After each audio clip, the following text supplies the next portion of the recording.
Hear my cry, O Lord, O God, attend unto my prayer. From the end of the earth will I cry unto thee. When my heart is overwhelmed, lead me to the rock that is higher than I. For thou hast been a shelter for me, and a strong tower from the enemy. I will abide in thy tabernacle forever. I will trust in the covert of thy wings, Selah. For thou, O God, hast heard my vows. Thou hast given me the heritage of those that fear thy name. Thou wilt prolong the king's life, and his years as many generations. He shall abide before God forever. O prepare mercy and truth, which may preserve him. So will I sing praises unto thy name forever, that I may daily perform my vow. Selah and Selah. Amen.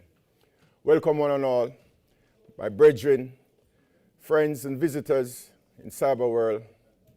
Good morning, good afternoon, good evening, good night. Before I introduce to you my lesson topic, I want you to bear with me for a short story. It started out this morning,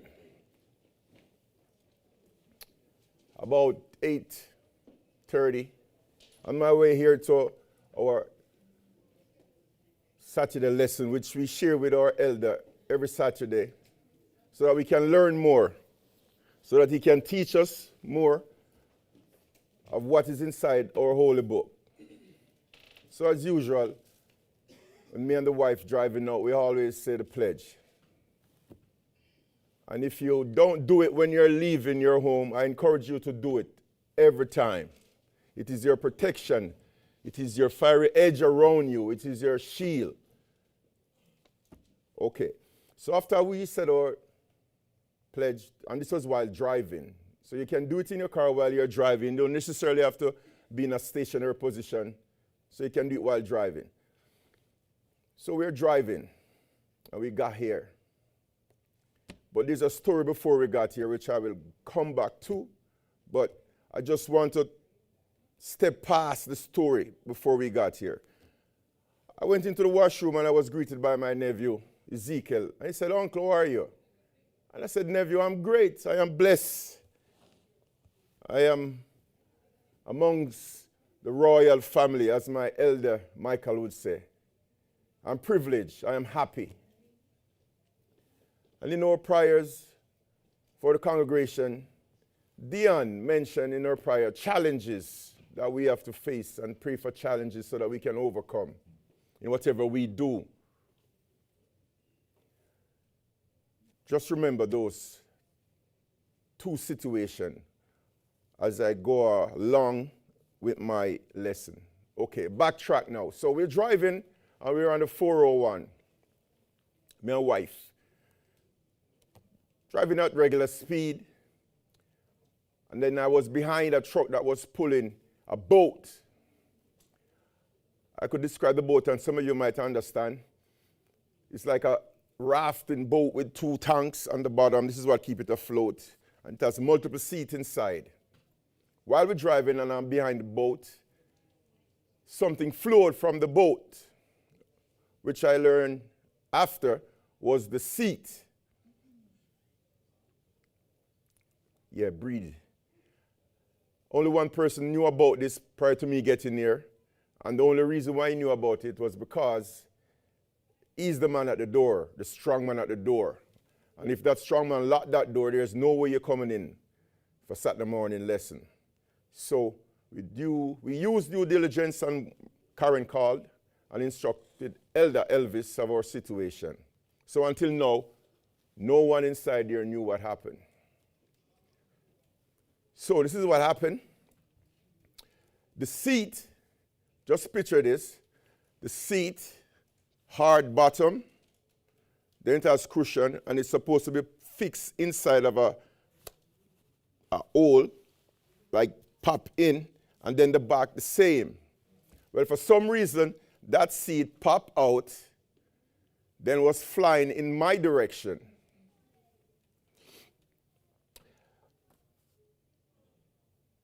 For a minute, I was looking at the seat, dancing, coming towards me. My wife was doing the same thing too.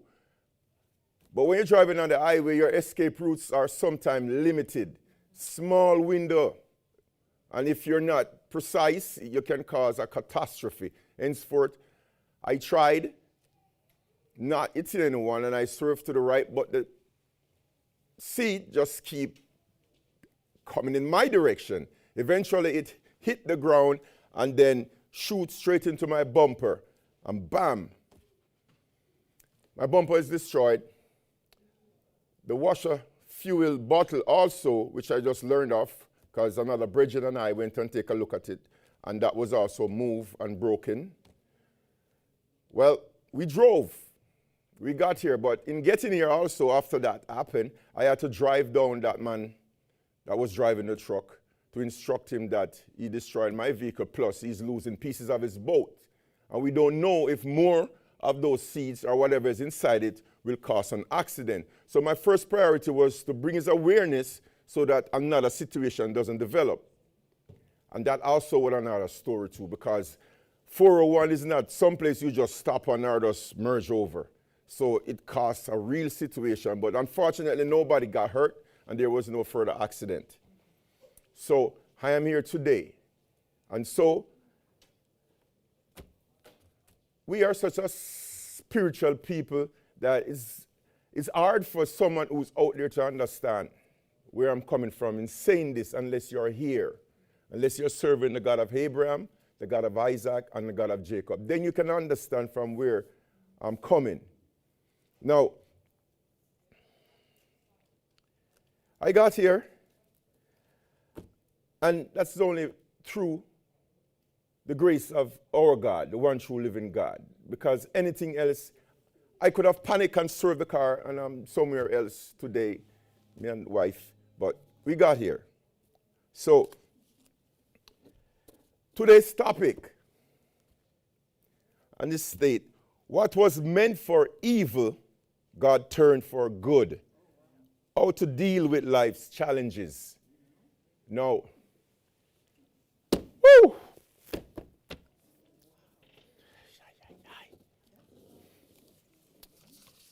Give me a moment there, please.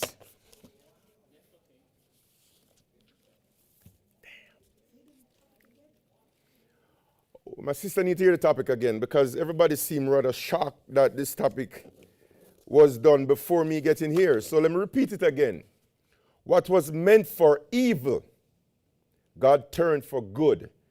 How to deal with life's challenges. So everything that leading up to me being here, you will see when I go through this Bible here in terms of the scripture I'm going to read.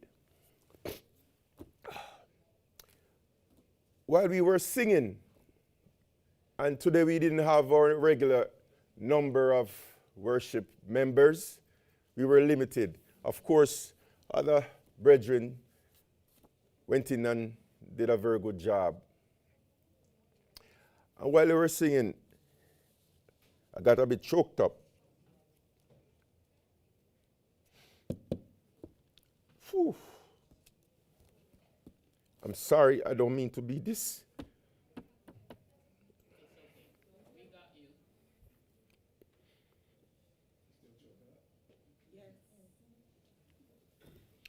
I'm trying to go through this lesson as smooth as possible without all of this. But I realized at that point that I'm more than blessed, I'm favored. I could have not been here. We still need you. That's why you're here. Don't worry. We still need you. Excuse me. Check. Elder Andrew, peace, man. Listen, we're really happy you're here. And without you, without brethren, as we know, as our elder has taught us, right? It's the God of Abraham, the God of Isaac, and the God of Jacob that allows us to do what we need to do. And you wouldn't be standing here. You wouldn't be here, right? We always got to know that. We're doing a broadcast, and we're, showing the world what it is, who this great God is. Who's the God of Abraham, the God of Isaac, and the God of Jacob? Who is he? There's so many other gods out there. But we're talking about the greatest God, the true and living God, the original, right? The original, the one who sent in Moses to free his people, to even free us, right? And here we are, we're doing a broadcast, and it's, this is it, man. I remember the days when we had one little cell phone and broadcasting out to everybody. And Elder Ando's got his cell phone there, and the one cell phone, and this is it. So, you are really making a difference. All right, brother? I appreciate you. All right, peace. I'll try and make it through without sobbing right through this lesson so that you all can learn something. Another thing too, and this is so God of Abraham, Isaac, and Jacob like. So during all of that situation, my mom called. My mom, she's in Jamaica. My mom called. So yesterday, I tried to get in touch with her, and I wasn't able to get in touch with her, so I called my nephew, and my nephew got in touch with her, and so she was calling to return the call because he stopped by this morning on his way to take in his son to a football game and, tell her. And so she called. So she was on the phone during this time when all of this was happening. And it's just so weird, though. But it's deliberate. It's our God working. And so all praises to the God of Abraham, the God of Isaac, and the God of Jacob. Amen. So today, lesson, as I state, and I'll say the topic again for those of you just coming in. What was meant for evil, God turned for good.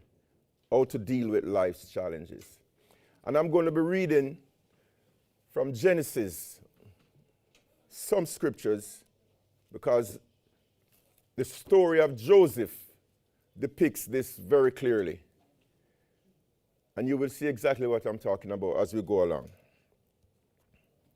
One thing we all have in common is that life will challenge you.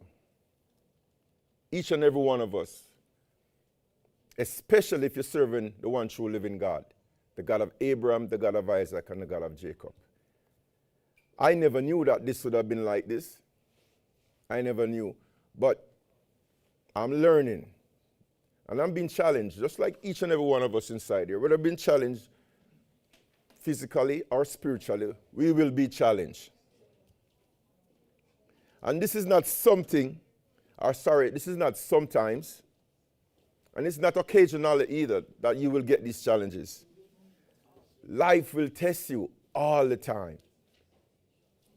Day, night, afternoon, evening, morning, you're going to be tested. You will be misunderstood, which can lead to confusion. You will be delayed in achieving your goals also. And let us explain what I mean by these two things, and then I will continue. Misunderstanding can come from a lot of things, something that someone taught you said, or someone, as we say nowadays, inside their head. Exactly, my sister, mentally, one can easily, mistakenly, and you're misunderstood. And which will cause confusion, because once something is said, sometimes it cannot be returned, or you can't take it back, and it's out there. And once it's out there, who tell which direction it might go in? It can ruin a friendship. It can even ruin relationship. All right? Thank you very much. Life and death, my sister. Life and death.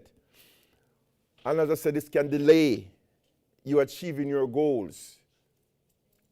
And how can this happen? He say, she say. And it goes to the wrong here.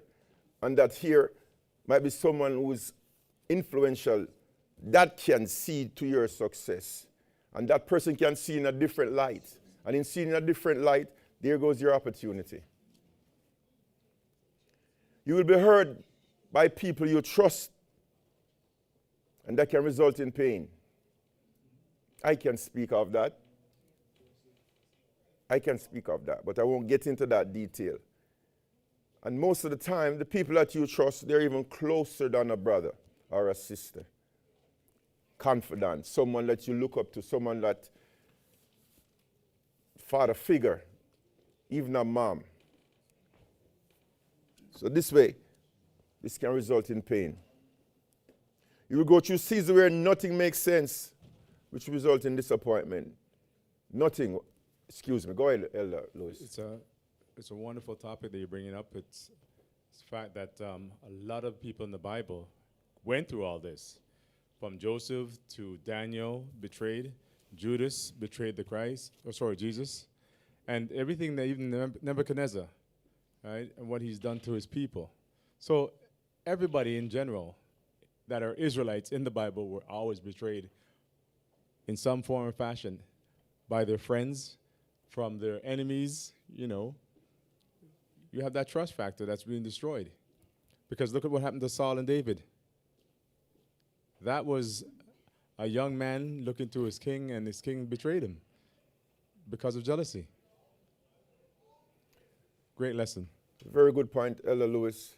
And as Elder Lewis says, in this book, our book, Israel, we're held to a certain standard.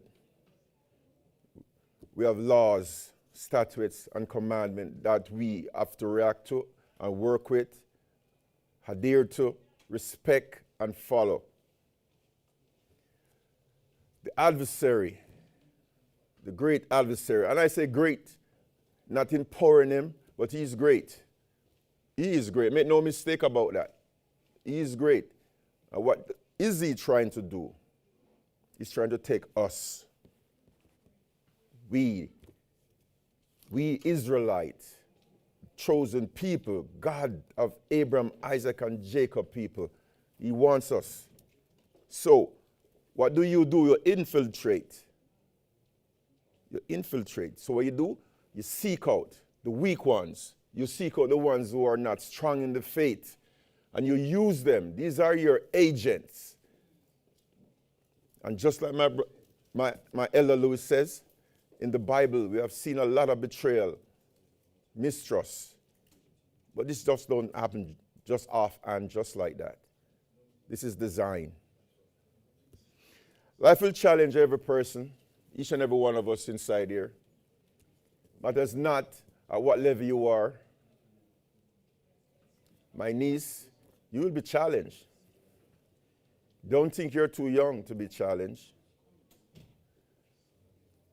From the youngest to the oldest will face these challenges, and these challenges are real. And you have to first accept these challenges, recognize these challenges, and then deal with these challenges. The question is not if challenges will come, but how we respond when they do come. What do we do?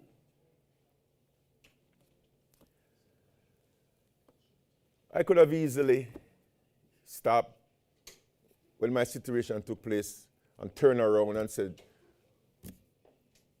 honey, we're going home. We're not supposed to be going. Because that would be my interpretation and would have been the wrong interpretation. That is my challenge.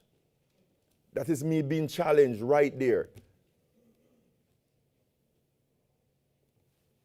Some people would have like, okay, let me go to the police station and report this so that we make sure that the insurance is there. The gentleman was kind enough to give me all his credentials. So I have pictures of his credentials. I have his phone number. He could have said something different or do something different. And we will learn also when I speak or when I read these scriptures about Joseph. That wasn't something special about me while he was so, what should I say, willing. That wasn't me. There's nothing special about me. Nothing special about me. Just another man. But that was favored, being granted to me by the God of Abraham, the God of Isaac, and the God of Jacob, so that I can make it this morning. So what was a minor situation this morning that could have prevented or could have been a serious situation that could have happened? My God, our God, the one true living God, favored me, and I was able to make it here this morning and to sing and shout without not one of you except Elvis knowing that I was in an accident. Our God is real. Real. So no, we should never ever forget the God we are serving. Please don't. And I'm saying this to you as someone who have had the experience of good and bad. Okay. But as for you, he thought evil against me, but God meant it unto good. And that's Genesis 50:20. God has the power to take what was meant to break you and use it to build you. Just think about that. God has the power to use what was meant to destroy you. I say break, but I'm just getting a little bit more candid here now. What was meant to destroy you can turn that into something wonderful. We will see that when I start reading this. Okay. I spoke about betrayal, the pain of betrayal. And so we go to Genesis 37:28.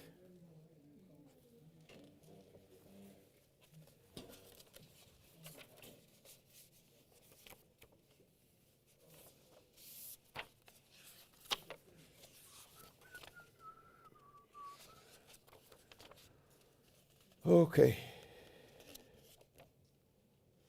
Sorry. 37:28. 37, my bad. Then there passed by Midianites, merchantmen, and they drew and lifted up Joseph out of the pit and sold Joseph to the Ishmaelites for 20 pieces of silver, and they brought Joseph into Egypt. Now, hold on, let me read this again. Then there passed by Midianites, merchantmen, and they drew and lifted up Joseph out of the pit and sold Joseph to the Ishmaelites for 20 pieces of silver, and they brought Joseph into Egypt. 20 pieces of silver. Not 20 pieces of gold, because gold had value then, right? And gold would have been the most precious metal back then. Am I not right? I'm right, right? So if gold was the more precious metal at the time, and we're talking about flesh and bone, how can flesh and bone be the value to 20 pieces of silver and not 20 pieces of gold? But that's just me saying, though, in terms of the metal itself. But can you put a value on life in terms of money? Well, apparently slavery back then you could. So, yeah. So,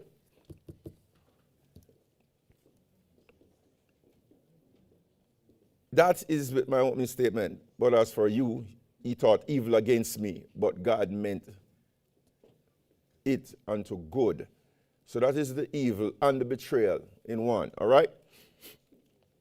So Joseph, if all we know or we remembered from the story, because it's one of the stories that I was taught when they tried to get me into the secular church or the shrine, and I then start not going to, but finding some place to go. That was a very popular story. So Joseph, Israel,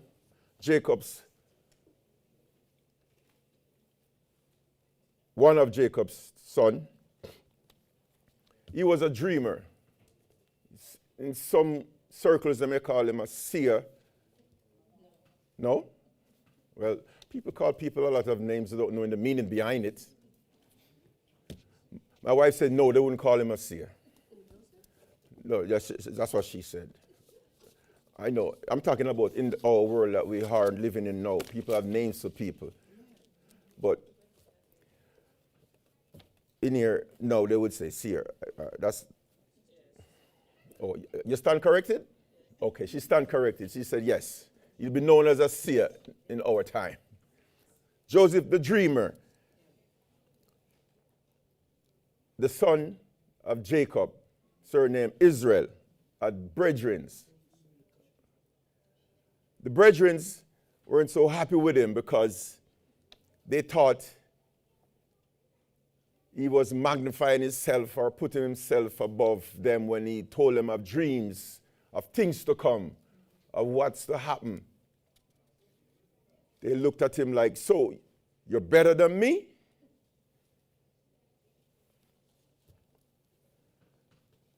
His dad, Jacob, made him a special coat. Back home, we have a plant that we call Joseph coat, for those who are from Jamaica. I don't know about in this Caribbean country, but we have a plant we call Joseph coat. Am I right? Am I just? Yes, thank you very much, Dean. Dean confirmed that we have a plant we call Joseph coat. Oh, yeah. The reason for Joseph coat, as we name it in Jamaica, is because of its multiple colors. And so was Joseph in the book, coat, multiple colors. So we could say then, tell no man, elder, so I won't even repeat this. I won't. I was going to speak on our colors, but I'm telling no man. Our colors is beautiful, and we have multiple colors. So I just can imagine what effort was put into making that coat for his son, the design. So, now if I have 11 siblings, and my dad makes me a coat of this nature, I'm going to feel very special. And then my siblings are going to feel very jealous. And we know what jealousy can lead to. Jealousy is one of those things that will lead you to a path of no return. No return. Henceforth, you can be incarcerated because of jealousy. You do things that you shouldn't have done. All right? So, because of jealousy, they sold their brethren, their sibling, into slavery. But prior to that, prior to him being sold, it was almost death awaits him. Yes, it could have been death, basically, in terms of what they had planned on doing. But one of his brethren said, no, let's not do that. But he had a plan devised, though, for telling them to put him in that pit. He was coming to get him. Reuben was coming to get him. So Reuben was trying to trick his siblings to put him in the pit and then double back, as we say in today's language, get him out. But that didn't happen. So he was sold into slavery. The deepest wounds often come from the closest people, as I said earlier. Ella always said there's no one from the outside of that door, which is the back door, or that door, which is the front door, can destroy Israel, the house of Israel. And he has said it multiple times on more than one occasion. And we know when our elders speak, it's truth and fact. And it is said right here. Henceforth, the only way you can be destroyed is from within. Israel will never be destroyed from someone coming in, someone from within. And it's the same thing with family also.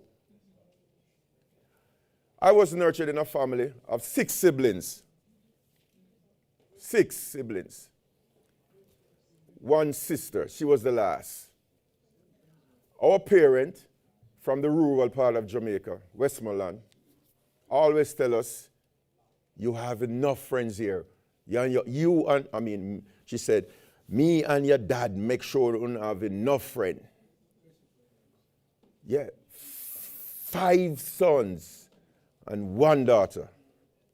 No, it is so perfect though, because the daughter will cling to the mom. Henceforth, she will be totally domesticated. She'll understand everything that life she needs to do and understand as a woman for her husband. And then you have the boys. The dad would do all of that. Plus, we don't need to go outside and find anyone to play with. Our parents ensure that. So it was closely knit, which is the same thing with Israel. Closely knit. That means anybody to cause any pain on earth would have to come from within. We weren't allowed to go outside and play on the street like everybody else. They ensure they bought us a table tennis board. We had rackets and ball, and we played that all day. Good. Let me continue. So as I said, within the destruction have to come from, not outside. Psalms 27:10. No, before we get into that. Do not allow betrayal to define you. Never ever let betrayal define you. Do not allow hurt to derail your purpose. So whatever you're doing, don't let these two issues be a cause for you to not to achieve. Psalms 27:10 reads, when my father and my mother forsake me, then the Lord will take me up. Remember that. He's your shield and your buckler. He's your everything. Stay focused and do not let what people do to you pushes you out of God's purpose. Remember, you are here for his purpose. Now, sometimes we are at the lowest level, and instead of we saying, thank you, God of Abraham, Isaac, and Jacob, I'm alive. I have another chance. You give me life. You give me breath. I can still achieve. Instead of we doing that, we curse. We curse. Not saying that my brethren here do that, but human nature. Joseph became a servant in Egypt. Genesis 39, 2-6. I'll read that real quick.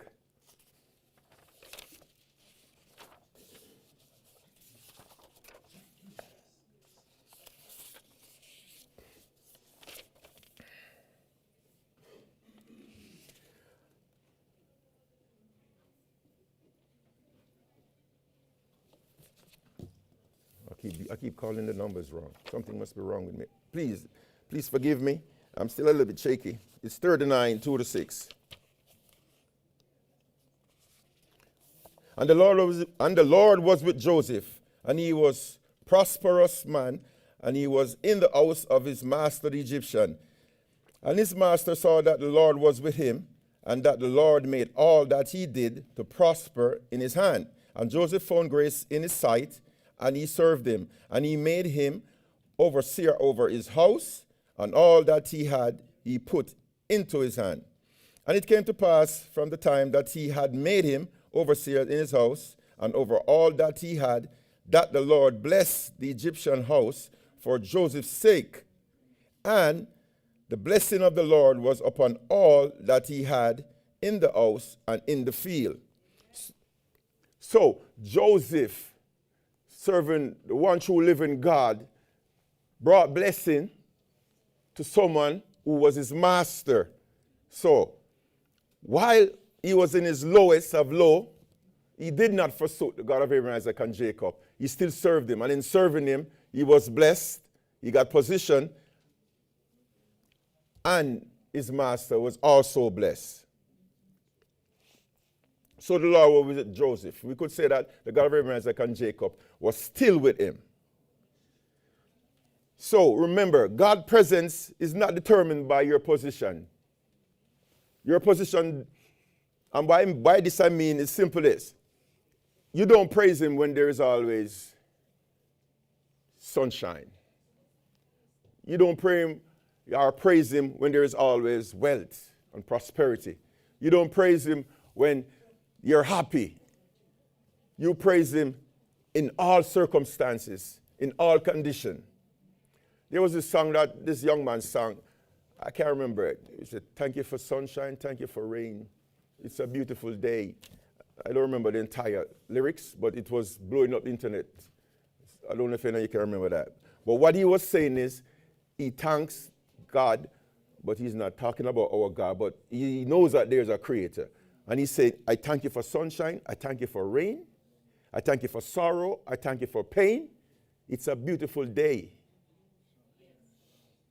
It's a beautiful day. So with all of what's happening, it's a beautiful day. He's thanking the God of Abraham, Isaac, and Jacob. And so we must always remember to always thank him.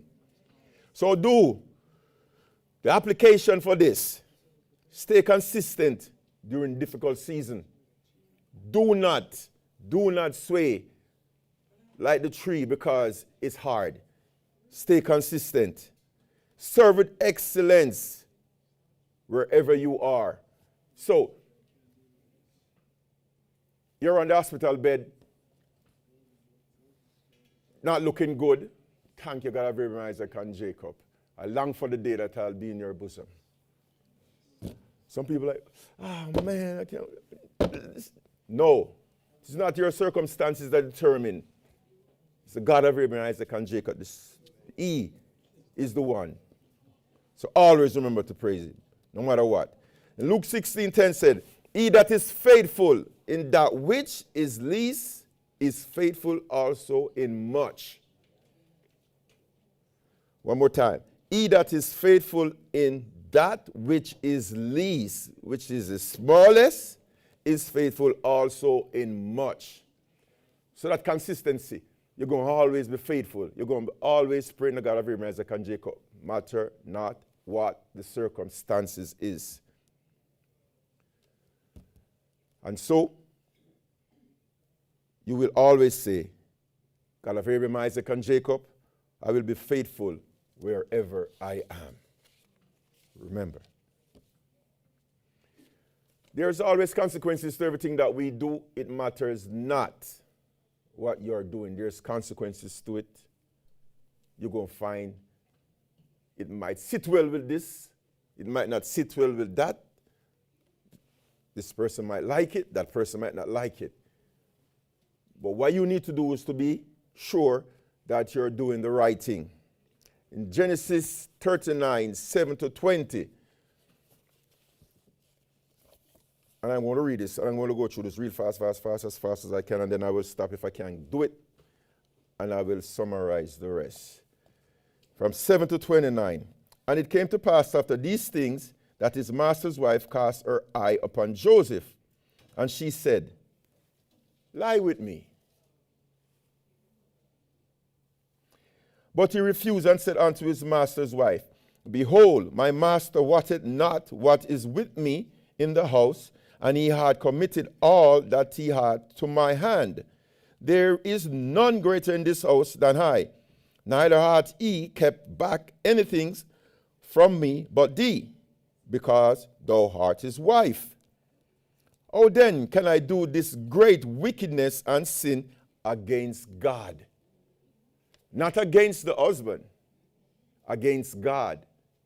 Because God is the one that put him in the position that he is, having right now and living. So to do anything contrary would mean you're sinning against God, not man. And it came to pass, as she spake to Joseph day by day. So she was pursuing this man. In other words, as we would say, she's thirsty. I'm sorry. And he hearkened not unto her to lie by her or to be with her. And it came to pass about this time that Joseph went into the house to do his business. Now, I'm going to translate that for you in a minute. And there was none of the men of the house there within. So Joseph went to the house to do his business. So, we know, do business. It can be do his business. We can say that could have been there to take a shower. Could have been there to, look about something. But business, meaning himself, all right? His business. Hold on. We're coming. And she caught him by his garment, saying, lie with me. And he left his garment in her hand and fled and got him out. Now, 1 minute. Joseph didn't dress like the way I'm dressing now. All right?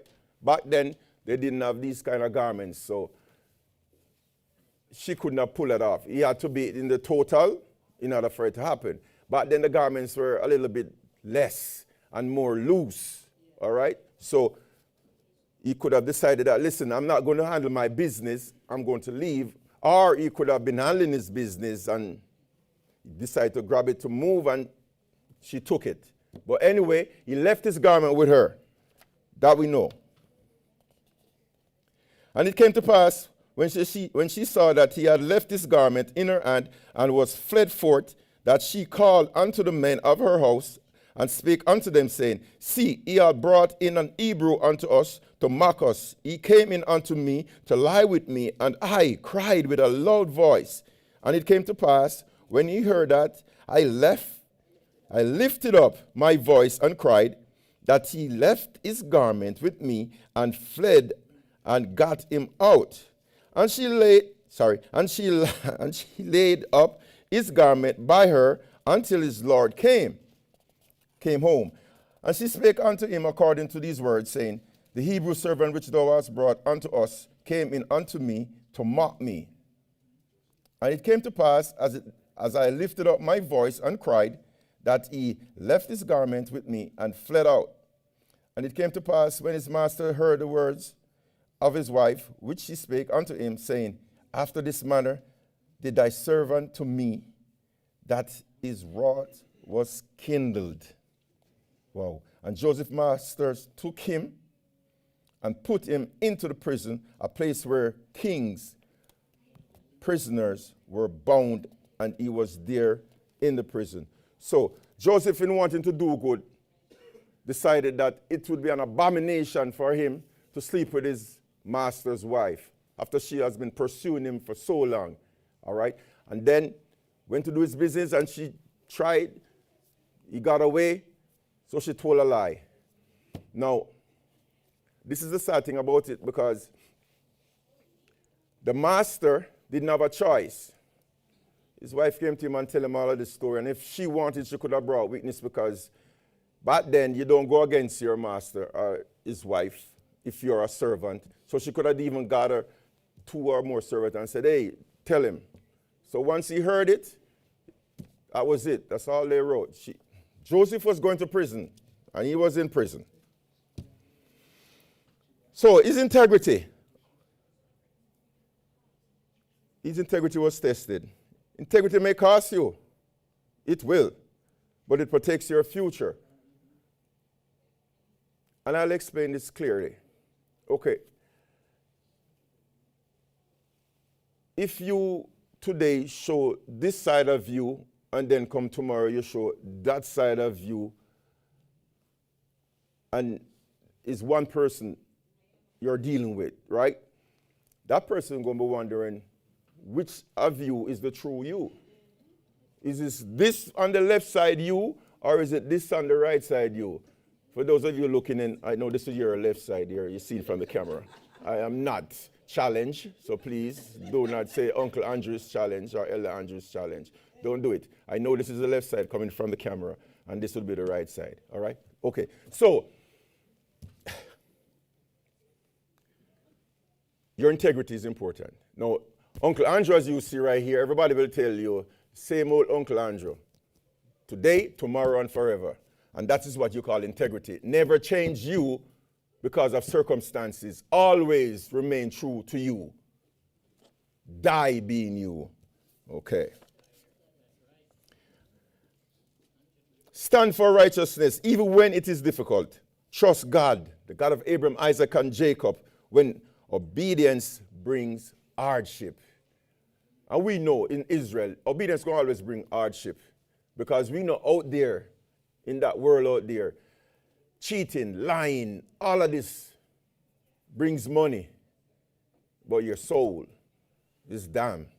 Inside here, honesty. And we'll eventually get there, because our Father will take care of us as he has done in the scripture, day in, day out, night in, night out. True keeper of covenant. I choose integrity over convenience. I know every one of you. What do you choose? Convenience. Oh, that's our see, when you hear him speak, people, he likes to have a little fun time. But everyone inside here choose integrity. Thank you for that. I needed that though, because if I was here earlier, you would be doing more of that for me. You're lifting me up. Thank you, Elder Andrew. You're precious. Genesis 41 to 23. I don't think I have enough time to read that, but I don't have enough time, because I've been bawling, Elder. I heard. That's why I came out. They told me to come Not to help. Not, No, but that's what he told me. I tell you, come out to console me. No, they told me he's crying, so I gotta come see it. You gotta blame them, man. Okay, I can't read this because I said I was bawling too much, so let me finish and see if I can get through this as fast as possible.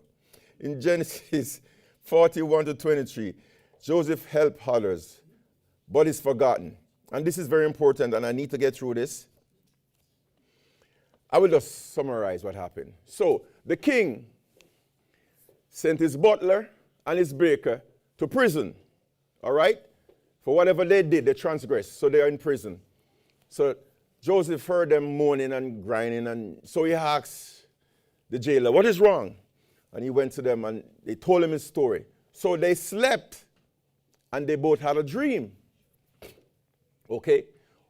Their dream, one, Joseph interpreted the dream that the butler would be back in his position, but the baker would be beheaded. Lose his head. Gone. So a celebration, Pharaoh's birthday, I believe it was, celebration. He did all of this. But before all of that happened, Joseph did say to the butler, like a lot of us do. A lot of us do. And I remember one story, and I'm going to be very brief. No, she said no. I'm on cue. She said no. So he told Joseph, please remember me when you get a chance, because I'm not supposed to be here. I was taken from my land and brought here as a slave, and I'm also inside prison because I tried to do the wrong thing. Please remember me. He didn't remember him. No, he didn't. Up to a lot of us inside here, we do good for people. I will say back home, they don't remember you. Anyway, as I said, the chief butler did not remember him. But I said, people may forget. He might forget, but God never does. He always remembers. So don't worry about that man that you did all of this for. Him say him coming to foreign, or he's going to the States and he needs some money, blah. Okay, I can give you some money, but remember me when you're coming back down. I remember to send it to me, and it never happened. Never happened. Don't worry about that. Do not depend on people for your promotion. Trust the God of Israel. Perfect timing. By that I mean,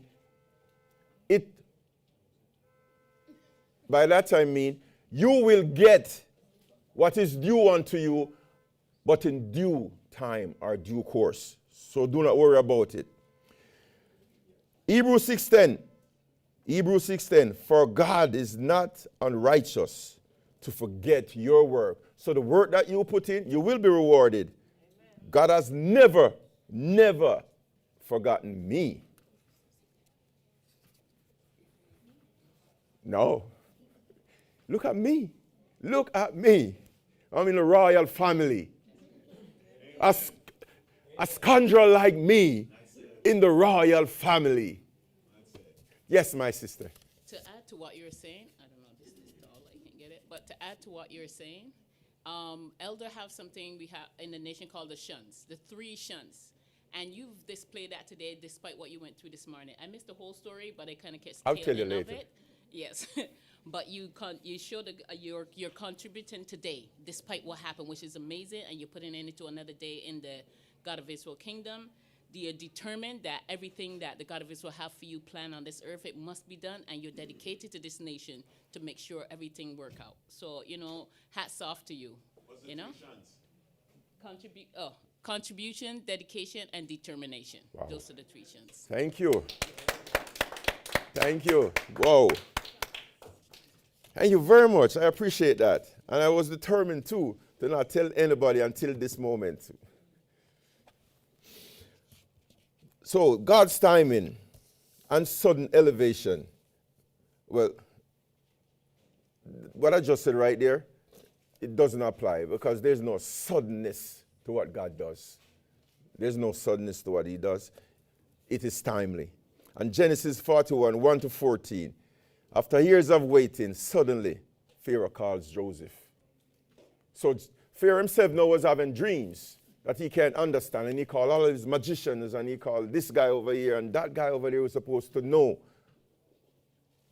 And then the butler remembered, oh, Joseph, And yeah, and then he asked for forgiveness too. He did ask for forgiveness. He said, oh, forgive me. But the timing was perfect. It wasn't that time yet. It wasn't that time yet. And I'm going to read to you something that will make you understand why I say it wasn't that time yet. Not right now though, but 50. Genesis 50, 20. You can look and you will see exactly what I'm talking about. So Pharaoh summoned them. Joseph, of course, when Pharaoh told him about, no, first he asked him, can you interpret my dreams? And he said, no. God of Abraham, Isaac, and Jacob is the interpreter, not me. All right? Then he told Pharaoh of his dreams about the famine and what would happen henceforth, this, that. Good, Pharaoh. Thumbs up. Appreciate it. Why not? And he was elevated because of that. Pharaoh gave him governorship. You run my business. You're worthy. So he was second. Now, listen what I'm saying to you now. This is a guy that was in prison. This is a guy that was sold into slavery that is now second to the most powerful man in Egypt. And as I said, if you read what I just told you, but I'm going to read it for everybody to understand out there in cyberspace. That man coming from down here, he wasn't no poor guy though. His father had wealth, but he was taken out of his land and sold into slavery. Henceforth, he was brought down to nothing. But because serving the God of Abraham, Isaac, and Jacob, he was elevated back into that position of wealth, that position of grandeur, that position of leadership, power, all that.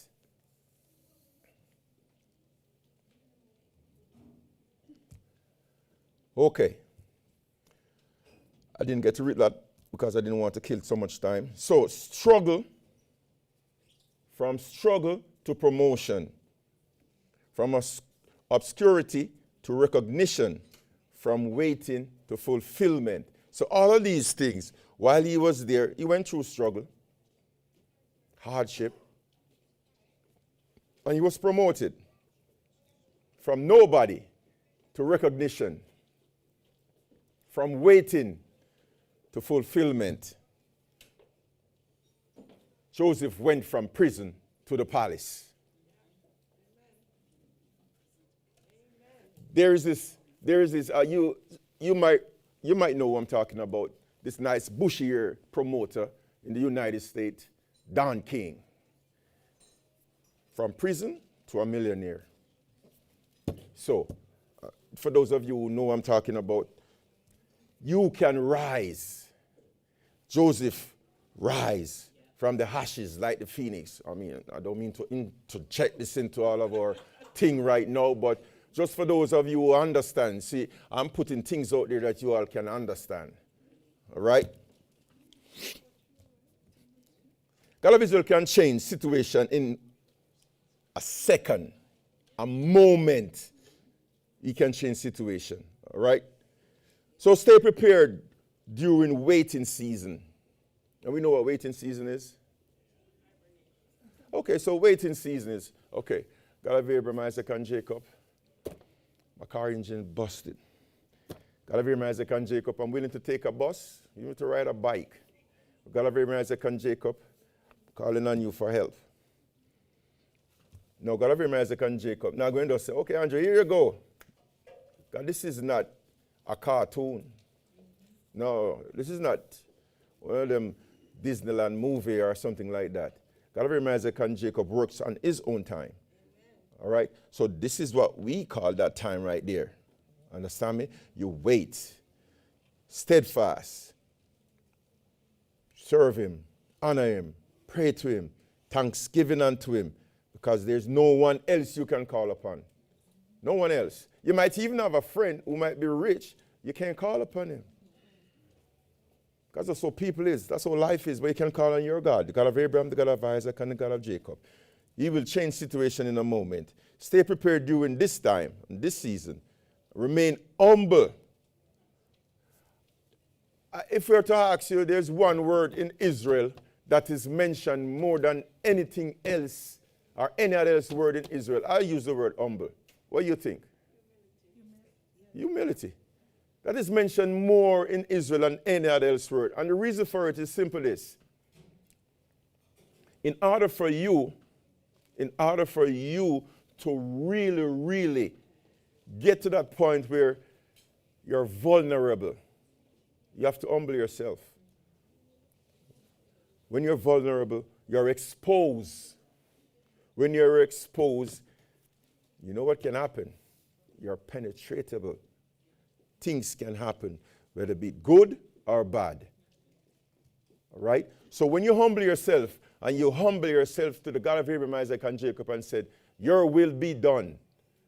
You have surrendered yourself. You have surrendered your life unto him. So whatever comes next, you accept it. And we know, if you're serving him in truth and in spirit, your reward will be just. Genesis 41:16. It is not in me. The God of Israel shall give Pharaoh an answer. When the God of Abraham, Isaac, and Jacob moves, everything changes. Everything changes. The time of the day, the temperature, the wind, the season. That's our God of Abraham, Isaac, and Jacob. For your reading purpose, I suggest that you read Genesis 45 and Genesis 15. And this will speak on Joseph forgiving his brother. Now, there's two of the key scriptures in 45:5.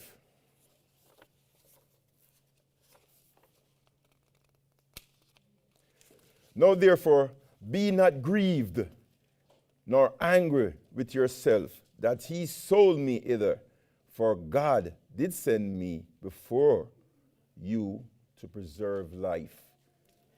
So, what he's saying is simple this. You didn't do nothing wrong. You were an instrument of God. This was your purpose. You were supposed to sold me into slavery. Because at the end of it, I'm preserving life, even your life, because remember, the drought and the famine came on. And if he wasn't there, that would have been pure death. Because without his knowledge and guidance from the God of Abraham, Isaac, and Jacob, many people would have died. So his purpose was to be in Egypt so he can preserve life. 50:20. And this is the part here.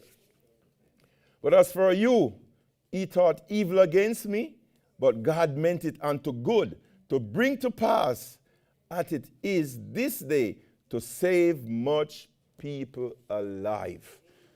Come right back to the head. My lesson. God, the God of Abraham, the God of Isaac, and the God of Jacob.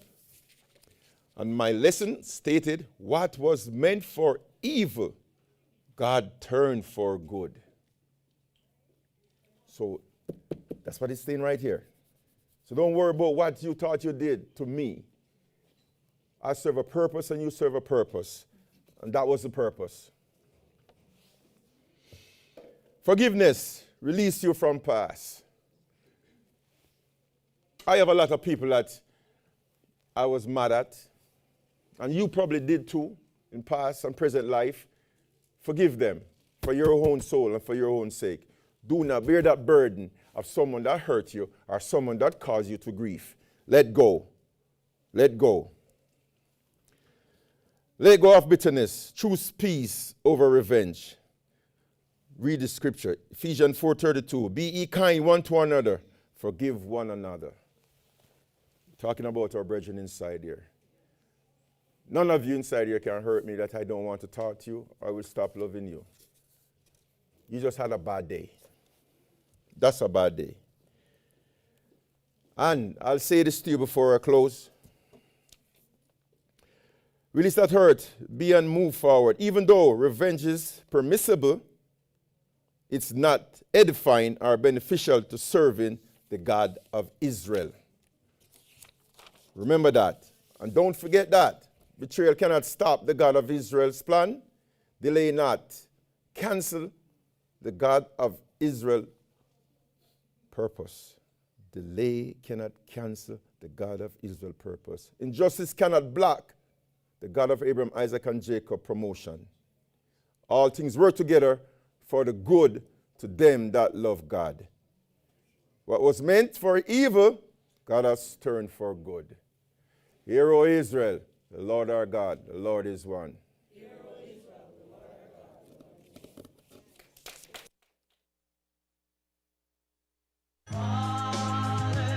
our God.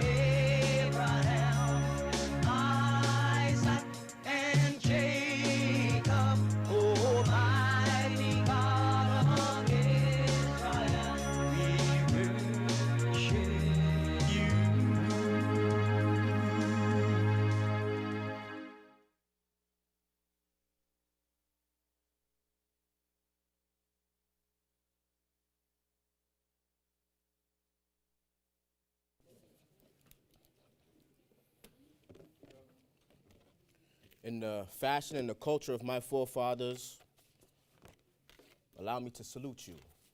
Hear, O Israel, the Lord our God, the Lord is one. Hear, O Israel, the Lord our God, the Lord is one. All right, let's go ahead and set the tone. Psalms 61. Hear my cry, O God. Attend unto my prayer. For the end of the earth will I cry unto thee. When my heart is overwhelmed, lead me to the rock that is higher than I.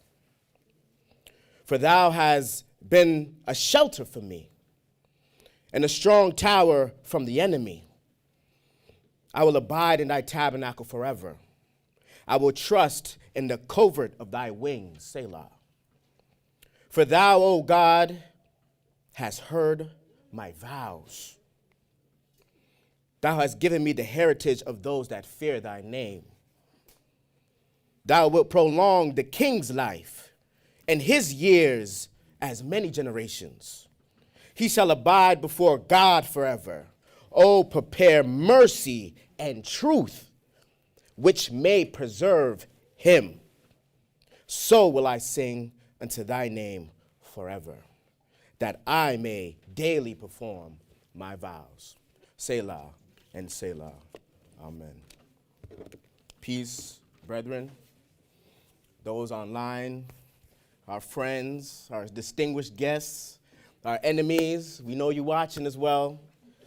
We appreciate you guys coming on, just giving us some time. You know, time is very valuable. You can never get your time back in this life.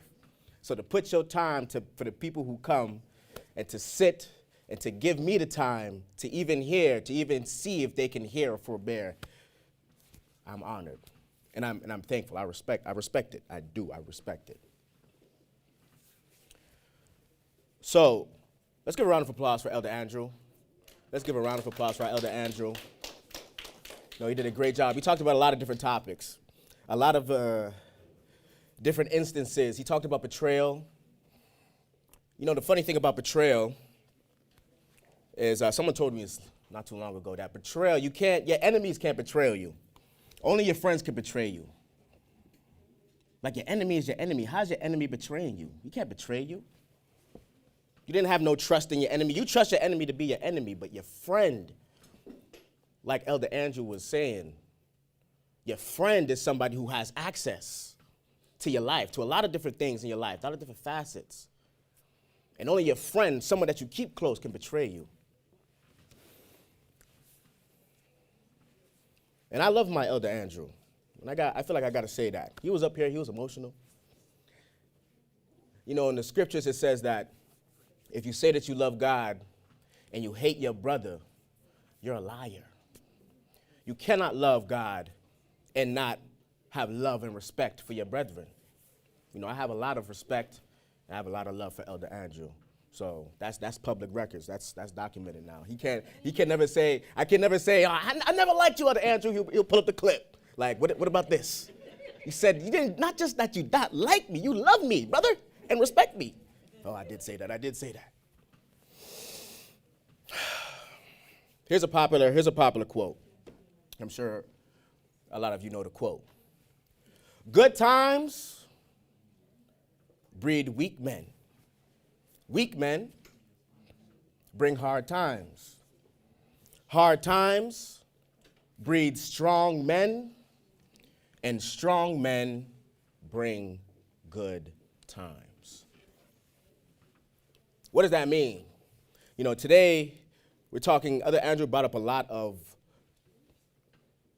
tribulations that our forefathers had to go through. A lot of things that our forefathers had to endure throughout the centuries, throughout the generations. We're living in a world where every day people are challenged, men and women, they're challenged by things that are folding them in half. People are getting folded day after day. Every 5 seconds, someone's getting folded. But everything that we do, everything that we build here at the Israelite Nation Worldwide Ministries is something that you should be proud of if you're a member, if you've taken that oath. Because everything is scriptural and everything is historical, which is verifiable, it's credible. These are things that proves and gives authority to anybody who has accreditation, who has verification, right? Our history and everything that we do is verified in a historical account. We, as a people, we are not people who are built to fold. That's not in our history, to fold. You look just recently, if we go to our most recent, not even our most recent, if you look at the past 400 years of our history, the lynching, the Jim Crow, the transatlantic slave trade, all these tribulations, right? All these, what is the title? These challenges, these life challenges that we had to deal with. We as a people, and this is what I believe, we were built for that. If this was any other nation going through what we went through in history, they would be extinct. We be talking about them like remember the Amalekites, and they were taken in the transatlantic slave trade, man, they killed them off, man. I don't even know why they treated them like that. Ruthless. We are the only people on the face of this earth, and this is me saying it, you know, you could take it with a grain of salt, but I have things to back what I'm saying, right? I look at my forefathers. It's a namesake when you think of endurance, enduring it to the very end. You read in the scriptures and it talks about long suffering. It talks about if you want to reap what you sow, it's not just you have to sow the seed in the soil, but you have to faint not. You have to endure unto the very end. I look at my forefather Jacob and how his name was changed from Jacob to Israel. He went to endure until the day broke and wrestled against that spirit of God. And he held him. He cheated, but he held him until the very end. Yeah, he's not going to win a fair fight with that. He has to cheat. He's not going to win a fair fight. But it's whatever he had to do in order to get that blessing. I will let you go lest ye bless me. And then what did he say? He said, okay, I'll bless you. And you know what? Not only will I bless you, but your name is not going to be called Jacob, but it's going to be called Israel. Because you are a prince. Because you have endured and have prospered. That's what it said. That's what the Spirit said. That's the definition of Israel, is to endure until the very end, until you get your blessing. And then from my father, because when I talk about Israel, the algorithm online is going to point you towards a place that's by Palestine. But when I talk about Israel, I'm not talking about a place. Israel is not a place. Israel was a man. Israel was a man. His name was my father Jacob, whose name was changed to Israel. And his name was changed to Israel because he endured to get his blessing. He endured the suffering. And then his children, Reuben, Simeon, Levi, Judah, Gad, Naphtali, Asher, Zebulun, Joseph, and Benjamin. Did I say all of them? I think I missed Dan. I missed one or two. But it's 12 of them. 12 sons. They didn't look at them individually. and said, call the Reubenites. And the Lord said, tell the Reubenites this. And the Lord said, tell the Jews, the tribe of Judah this. The Lord said, tell the Benjamites this. He said, tell the children of Israel. Amen. All 12 tribes of Israel. And it's an inheritance that was passed down to those 12 tribes. A spirit that was recycled. Those who understands how the world that you cannot see, how that world works, you know that the spirit gets recycled. The spirit, the flesh, this vessel here, this vessel is going to expire at some point. I'm just passing through. But what I'm observing, the inner man that's within me, that is going to continue to live on until the Lord says that's the end of his days. That spirit continues to get recycled and reused. And that spirit of Israel is a spirit to endure until the very end, until I get my blessing. That's the spirit of Israel. And if you are of the seed of Abraham and you call yourself of the line of the Israelites, of the same spirit of the children of Israel, true Israel, then you too have endured that same spirit to endure until you get your blessing. But you have to endure. Where's my water? Today, we're going to talk about, the title is Dealing with Life's Challenges. I'm sure everybody in this room is not short to any challenges. We could talk about challenges and it won't be somebody in the room that's like, I've never experienced no challenges. You're owed that. You're owed a challenge. That belongs to you. There's no man in this life that lives this life. He does not suffer in this life. He has to. That's a part of the game when you hear. It's a part of this game that why we hear. And so a story that came to mind in thinking of dealing with life challenges, I just try to think, what's a nice story with a lot of meat onto it. I came across the story of Nehemiah. And the story of Nehemiah, for those who don't know who Nehemiah was, Nehemiah, he built the wall. So after the temples of Jerusalem was destroyed, Nehemiah built the walls for that temple, right? He was real instrumental. And the things that he had to go through in building that wall was very challenging. But for you really to understand the weight of the story, because I'm going to read a chapter, but for you to understand the weight of that chapter, you have to understand a lot of different, there's context to the story. And if you read a story, you don't have the context, that's called propaganda. You don't have the right information to even understand what's going on. You have reading comprehension. Who, what, where, what, and how, and why. Who's talking? What is going on? Why are they there? When is this happening? How did they get here? All these questions have to be answered so that you can fully have context of what you're reading, so that you're not a tool to propaganda. You have to do your due diligence. You have to do the work. So you got to understand the geopolitics in this time of Nehemiah, the economical collapse. How did Israel even get into this situation in the first place? So let's backtrack a little bit. So if I was to rewind, if we was to go back in time, so before we get into Nehemiah, so like I mentioned, the temple was destroyed. Okay, how did the temple get destroyed? So at the death of King Solomon, the nation of Israel that was whole, that was one people, one nation, they were split.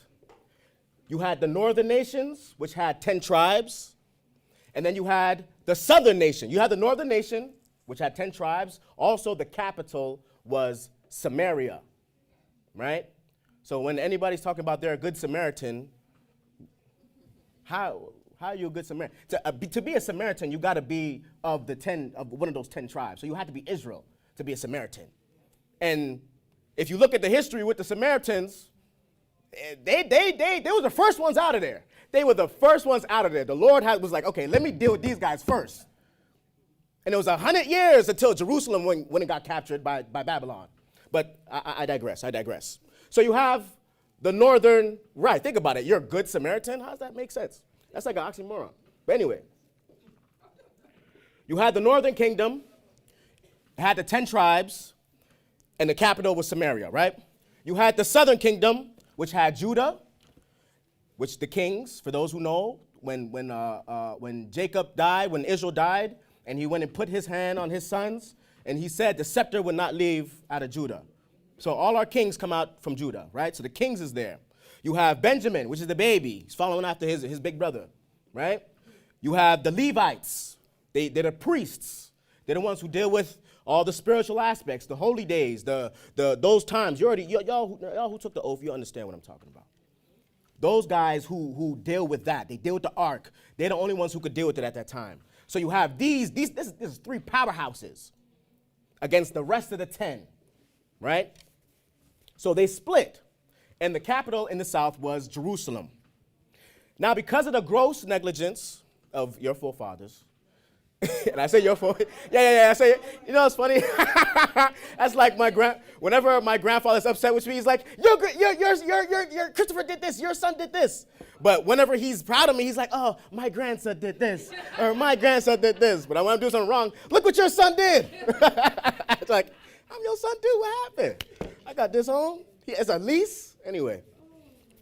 But because of the gross negligence of your forefathers, not keeping the laws, not keeping the statutes, not keeping the commandments, the God of Abraham, the God of Isaac, and the God of Jacob orchestrated the dismantling of this nation. It's a bubble. When they say the plot thickens, the plot's going to thicken. So it's bubbling, right? So the first ones to come in to do some damage, and Elder Andrew went and said it, that you can't go through that door, you can't go through that door, the other door there, or there's an emergency exit there. You can't get through no doors if you're not a part of this house and do anything to anyone within this house. It's only those that is inside the house already who can harm the sheep. It's like a wolf in sheep's clothing. It's a disguise. But they have to be inside. There is an infiltration, a spiritual infiltration. So our forefathers, I'll claim them now. Our forefathers allowed for that infiltration to happen within. And so the God of Israel had to deal with that. And so, like a gardener, the God of Israel always talks about us as his hedges, as his vineyard, right? And you think of a vineyard, you think of a planter. Look at these plants here. It takes time. You got to be delicate dealing with your plants. And if I have a plant and I keep it to myself, I'm going to build hedges around my garden. I'm going to make sure every morning I wake up and I water my garden. I tend, if there's anything that's, a leaf that's dying, I'll make sure to prune it that way. And I'm taking time, and I don't want the wild beasts outside to devour it. I don't want strangers to come through and just pick from off of it. It's my own. So I want to maintain it and keep it under protection and keep it under watch. Because I don't want nobody, even certain bees, get out of here. You spraying stuff, get out of here, stop eating my corn, right? And so when you disattach yourself from the gardener, you're removing the hedges. You're removing the hedges. When you're not doing the whole duty of man is to do what? It's to fear God and to keep his laws, statutes, and commandments. That's the whole duty of man. So when you don't do your duty, you're separating yourself and you're taking yourself outside of the nice garden with the ladybugs in there who's, you know what I'm saying? You got the good bugs in there, and you're taking yourself outside of where the hedges are, where the wild beast is, where people just come through any sort of type of way, that a man come and trample over all the other plants. They don't care. They're just passing one way to this way, and you just in the way. So because of this negligence, the God of Israel orchestrated dismantling. You have the Assyrian Empire. So the Assyrian empires, the Assyrians, they came in and they completely conquered the northern kingdom of Israel. Okay? They were the first ones to go. The south is still intact. They have star players over there. Okay? You got to think about it. They have little favoritism going on, but they have star players. They have the kings over there, the priests.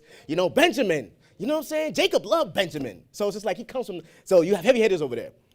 The Syrians come, It said in 2 Kings chapter 17, verse 6, in the 9th year of Hosea, the king of Assyria took Samaria and carried Israel away into Assyria and placed them in Halal and in Habar by the river of Gozan and the cities of the Medes, right?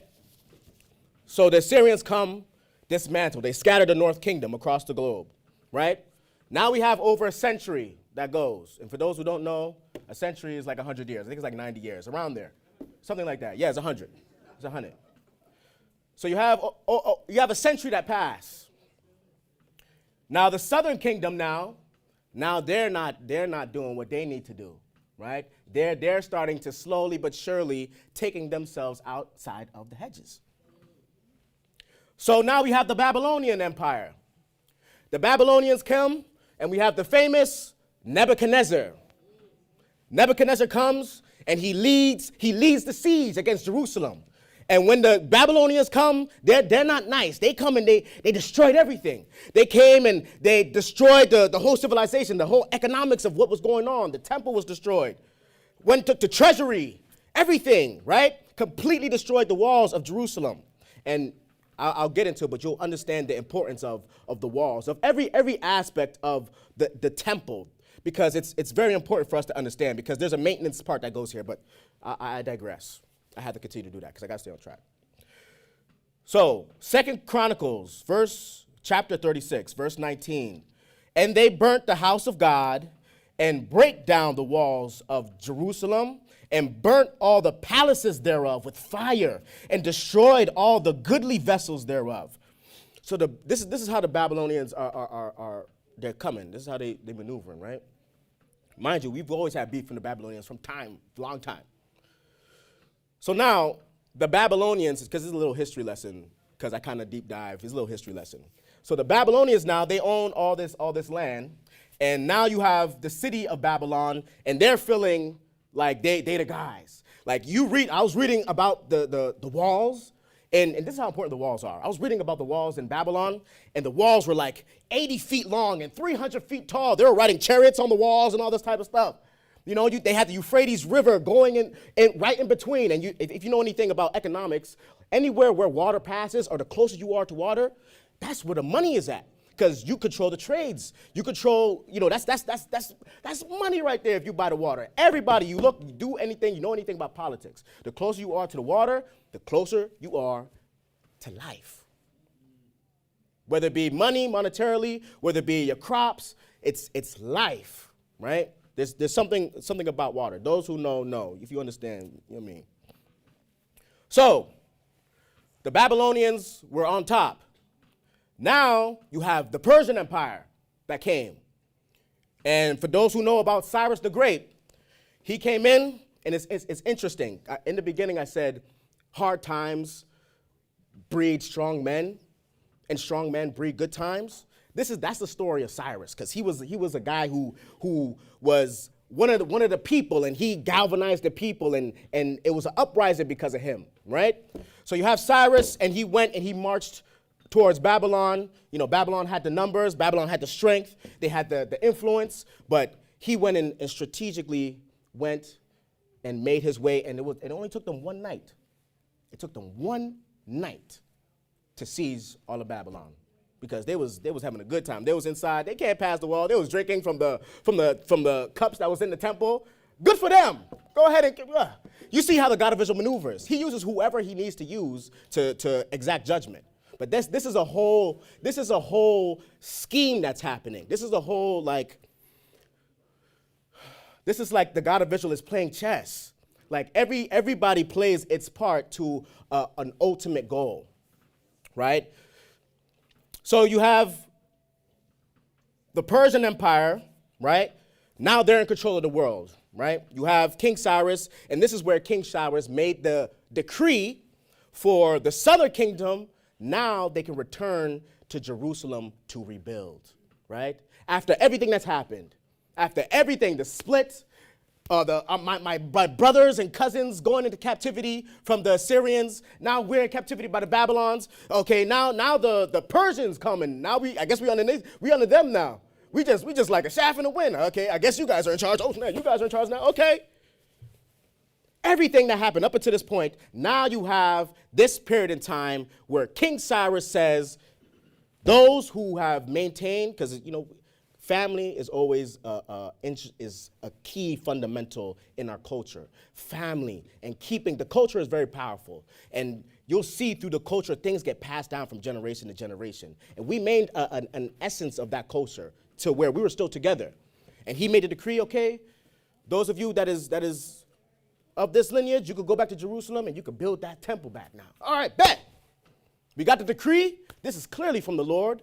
Let's go ahead and put the work in, right? But when you're building any type of infrastructure or any type of ecosystem, I should say, it takes time. It's not something that happens overnight, right? With Israel, the children of Israel, their downfall, because remember, King Solomon, when he was reigning, it was peace amongst the other lands. What do you think, what kind of vacuum do you think that created with our downfall? What kind of power vacuum? You could look on any TV show like Power. One of the top dogs, if someone kills the top dog, now, okay, who's going to be the new top dog now? Now it's a vacuum. Now people are trying to get to the top. So with Israel's downfall, there is a vacuum. And you have guys like Sanballat, the Horite, who is the governor of Samaria. You have Tobiah. You have Goshem, who is Arabian. You have people who want to monopolize the region. Another thing that's historical for us as a people is we build empires. Like, think of all the greatest empires in the world. It is built off the blood, the sweat, and the tears of the children of Israel. All the major civilizations that you can think of have been built off the backs of the children of Israel, off their labor, right? It's like we are, when the Lord said that we are a peculiar treasure, people want to steal the treasure. People want to steal the treasure because they understand its value. If I have a treasure in itself, this is something that I've put away for a use. I have use for this. I'm going to use this for something in the future. This is an investment. And people, and you think of when I think of treasure, I think of pirates. A pirate come, where's the booty? He wants the treasure, man. Like, where's the gold?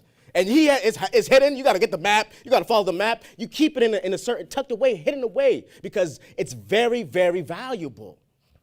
And everybody wants to steal your treasure. And so the same thing happens with all these other nations who interact with us. They want to use the treasure and use us, but it's a spirit of, when they talk about a spirit of the house of bondage or the spirit of Egypt, the spirit of Egypt is a spirit of exploitation and slavery and of bondage. That's the spirit of Egypt. Understand that. It's not like in the days of Solomon when everybody was eating when we was in charge. Everybody was eating. In Romans chapter 11, or is it 10? It says that if the downfall of Israel be the riches of the Gentiles, how much more their fulfillment? You're getting all this money off of my back. How much more I be fulfilled that this world would get salvation? So understand that. So you have people who are utilizing, who are taking advantage of this vacuum that is created and the downfall of Israel. They're utilizing it. They're utilizing it, for political gain. So you have all these people who are put in position, right? And we're going to read about them. So now, there are phases to this. Now you have the decree to go ahead and build a temple. Okay, it's not going to be that easy though, because you cannot build a wall, which is the security, without first building the foundation. And you can't build the foundation unless you understand what you're doing, unless you're disciplined in the mind, right? So all these things are instrumental in building back the temple again. So the God of Israel, how he works in order. He's a particular person. Everything is order. Everything is not a coincidence. Everything has its place. Everything is in homage of something that he did in the past so that you can remember. The way that he does things is beautiful, right? He did not send Nehemiah first. At first, it was Zerubbabel. Did I say his name right? Zerubbabel. I did. Zerubbabel. Damn, that's Zerubbabel? Zerubbabel? I like that word. Zerubbabel. I put the U in it. So Zerubbabel. Yeah, that sounds better. He first sent Zerubbabel, right, to fix the infrastructure. Zerubbabel had to go and fix the infrastructure. Then you have Ezra, and he went and got the laws. He went and got the archives, right? He got the mind together. He made sure that the people that is going to be building this up, your head got to be in the right headspace to do the work. So he went and got the archives. He looked and he did an audit of the people. And then, finally, you have Nehemiah, who goes and builds the perimeter around the temple. But everybody plays their part. Everything comes in phases, right? This that we're involved in is an intergenerational battle that we're fighting. This doesn't just involve you. This involves your generation.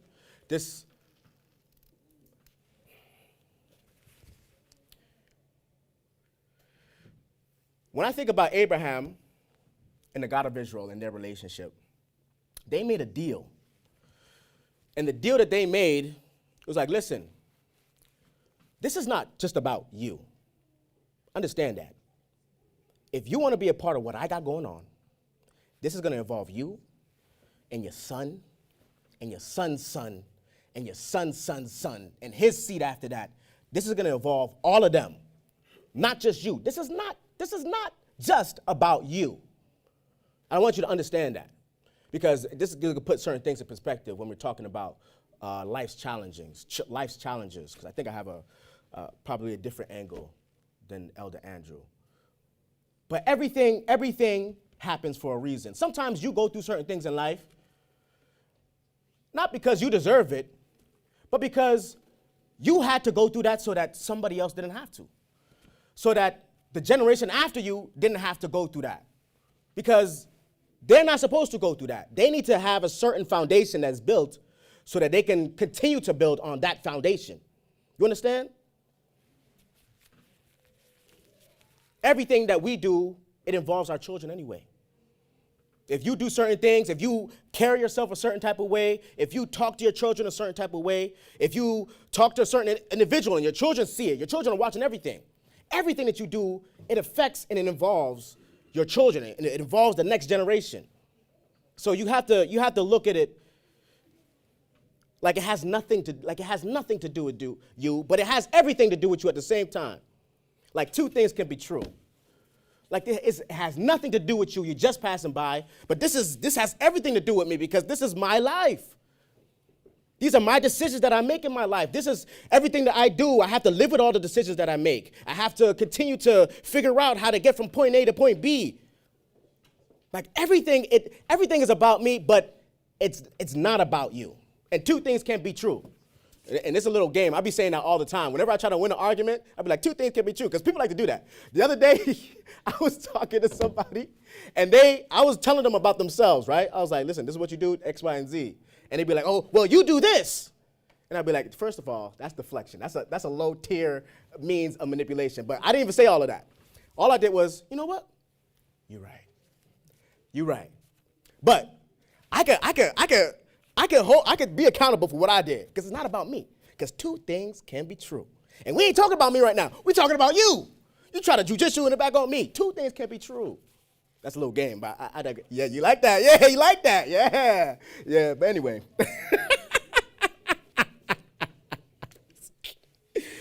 So before we get into Nehemiah, right, we understand that rebuilding a nation or getting back or rebuilding your family business, it doesn't happen overnight. There's phases in this process, right? Like I explained, getting this temple together, it didn't start with Nehemiah.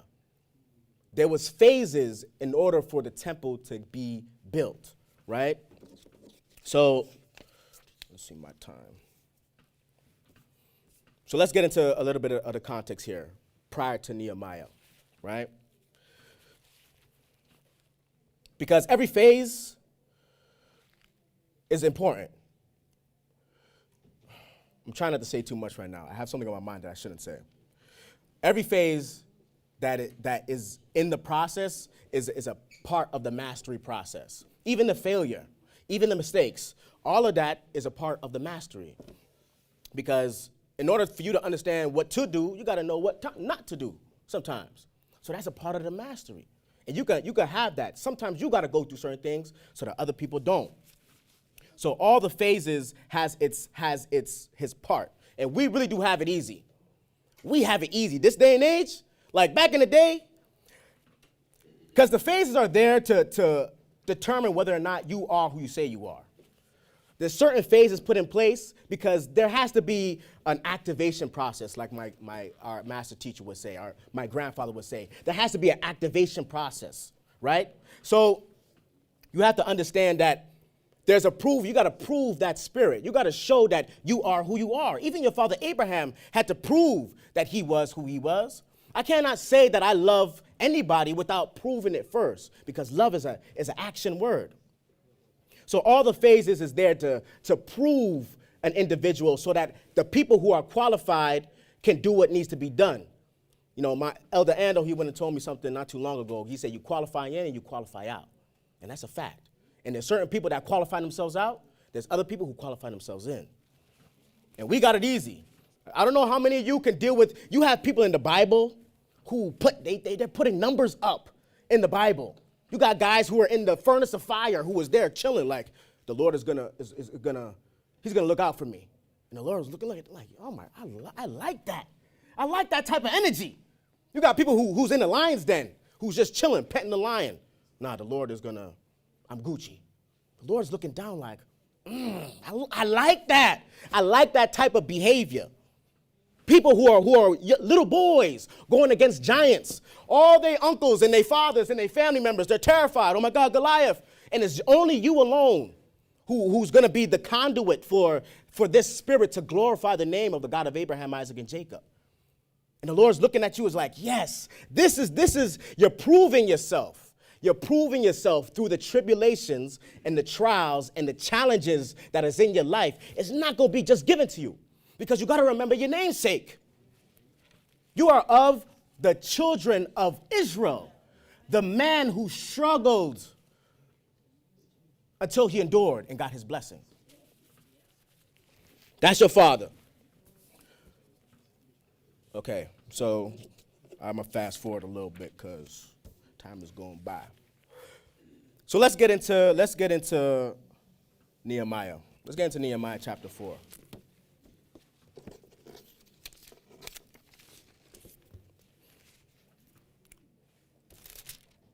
Should I get into it right now? Let me do a quick recap. Okay, let's talk about Zerubbabel. How do you pronounce his name again?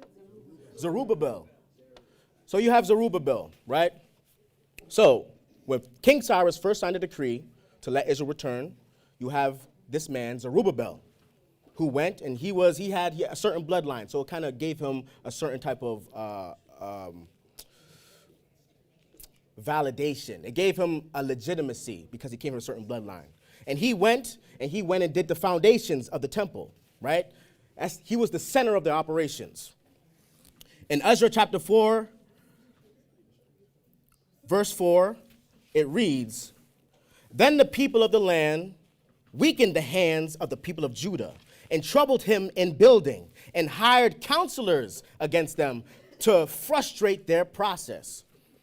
So this is something very challenging. You have professionals, you got lawyers, you got counselors, you got people who are qualified coming at you, and you have to really, the moment the foundation is laid, the surrounding nations, now they're starting to conspire. They're starting to get involved, because when we're coming together, we're a force when we're coming together.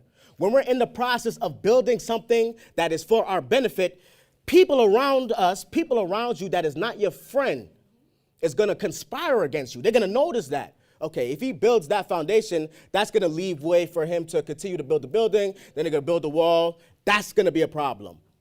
So I need to get involved. Understand, this is a natural order of the process. This is just a part of the process.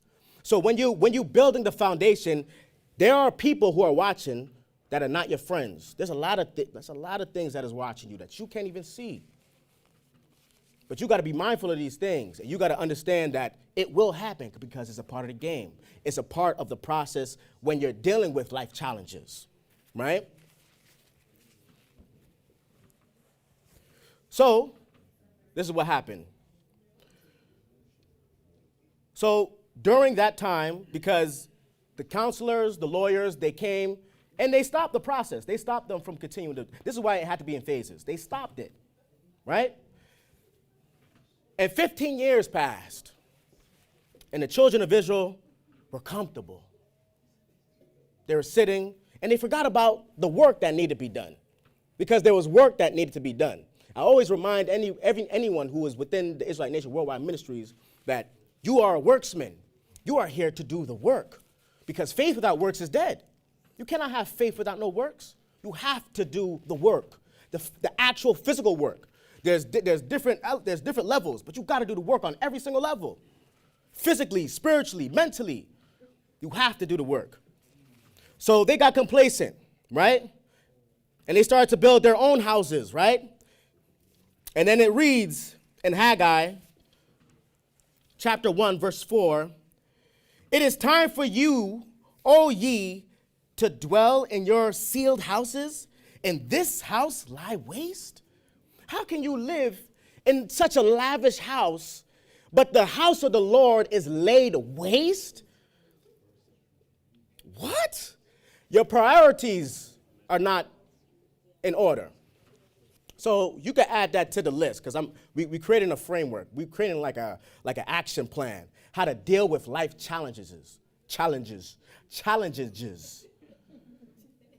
to deal with life struggles. I was struggling just now. But sometimes you just got to pivot. Just use another word. How to deal with life struggles. You got to reevaluate your priorities.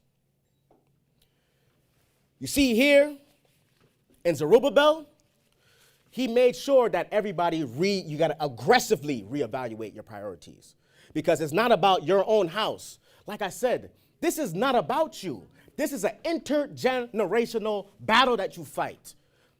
This is principalities and wickedness in high places. That's not after you. That's after your children and your children's children. It's not. They don't just want you. After they done gobbled you up, all right, we're done. No, what? You think that all of this is hanging off of you? No way. My father is too smart for that. Because if one pillar goes down, what does it say? He put another one back up. This whole plan is not based off of you, but you got to understand, you got to do your part. You got to play your part. You got to understand the role that you're playing, because it's not just about you. This is about your children's children. This is why you have to go through certain things, so your children don't go through it. Remember that. So reevaluating your priorities is paramount. That's what Zerubbabel did. Then you had Ezra, who came, and Ezra was a priest. He had the law. He had the archives. He had the physical, historical account of what we're supposed to be doing culturally and spiritually. Think about the mind. How am I going to get these people to build back the temple, and their mind is perverted and corrupted? Their priorities are not straight. They're not following the culture. They're following after strange women. That's what it says. That's what they're doing. It's always the strange women. It's always the strange women. Right. Leading you to strange. That's what really makes them strange. Because that's strange. Why are you leading me to another God? That's strange. Why would you want to serve anything that didn't create the heavens and the earth? That's strange. So strange woman, if she's outside, but she comes within the sheepfold, and she's within the mixed multitude, then she's family. But it's strange when she takes you out of your house. That's strange. So you have Ezra, right? He had the law. The mind had to be right? Because like Elder Andrew said, it's not the enemy that is outside of the gate, right? That is gonna you're gonna face the most challenges with. But it's the compromise that is within the household. that is where you're going to have problems. So you cannot deal with external chaos without eliminating the internal compromise that is within inside. So understand that. And that's what Uzziah did. These are all the phases that is necessary. And now we come to Nehemiah, who now that you have the foundation, you have everything built, but you don't have the perimeter that's around. Okay. Now we could get into Nehemiah. We're going to Nehemiah chapter 4. And remember I had mentioned Sanballat, right? And Tobias, right? These are guys who are put in place. There's always an overseer whenever we're downtrodden. There's always someone making sure, what are they doing? Making sure the slaves don't congregate, making sure you're not making no plans, making sure that you're not reading. You got guys like this all the time, even from biblical times. You always had guys like this. So you had this guy, Shalbat. He was the governor of Samaria. Verse 1, but it came to pass that when Sanballat heard that we builded the wall, so they're already in the process, right? The decree was made, and Nehemiah is going back. He's gathering the people, galvanizing. Okay, guys, he's getting workers. Okay, who can freelance? Who knows how to do this? Who knows how to do this? He's gathering who's qualified. You qualify in, you qualify out. He's gathering those who's qualified. Okay, come on. This is what we're going to do. This is our duty. This is our duty. This is our honor to build the house of God. Think about it. David wanted to build a house of God, but he wasn't qualified to. It had to be passed down to his son to do it. But David had to do things that his son didn't have to do because he went and did it. Anyway. But it came to pass that when Sanballat heard that we builded the wall, he was wroth and took great indignation and mocked the Jews. So you already have people in your ears talking all type crazy. And he spake before his brethren, right? And the army of Samaria, and said, what do these feeble Jews? Will they fortify themselves? Will they sacrifice? Will they make an end in a day? Will they revive the stones out of the heap of the rubbish which was burnt? This is a prideful spirit. This is a spirit that needs to be humbled. This needs to be humbled. Look how he's talking all crazy. Verse 3. Now Tobiah the Ammonite was by him, and he said, even that which they built, if a fox go up, he shall even break down their stone wall. A fox? You know how light-footed a fox is? Yo, I seen a fox the other day. I swear it was a cat. I was like, oh no, that's a fox. He's so agile. Even a fox could come and take down the stones of their flimsy wall, man. Don't even worry about them. Disrespectful. Verse 4, hear, O our God, for we are despised, and turn their reproach upon their own head, and give them for a prey in the land of captivity. And cover not their iniquity, cover it not, and let not their sin be blotted out from before thee. For they have provoked thee to anger before the builders. You have to reap what you sow, right? Elder Andrew brought up a point when we talked about the ones who are doing the work of God. And when you go against the ones who is doing the works of God, or mock the ones who is doing the work of God, you're not mocking them. Who are you mocking? You're mocking the ones who put them in that place, in that position to do his work. They are the worksmen. If I send a messenger to another kingdom to say, hey, man, make this deal with me, and they kill my messenger, it's not about him. I mean, yeah, he disrespected the messenger clearly, but he's talking to me because I sent him. So understand who they really mocking in this. 6. So build we the wall, and all the wall was joined together under the half thereof, for the people had a mind to work.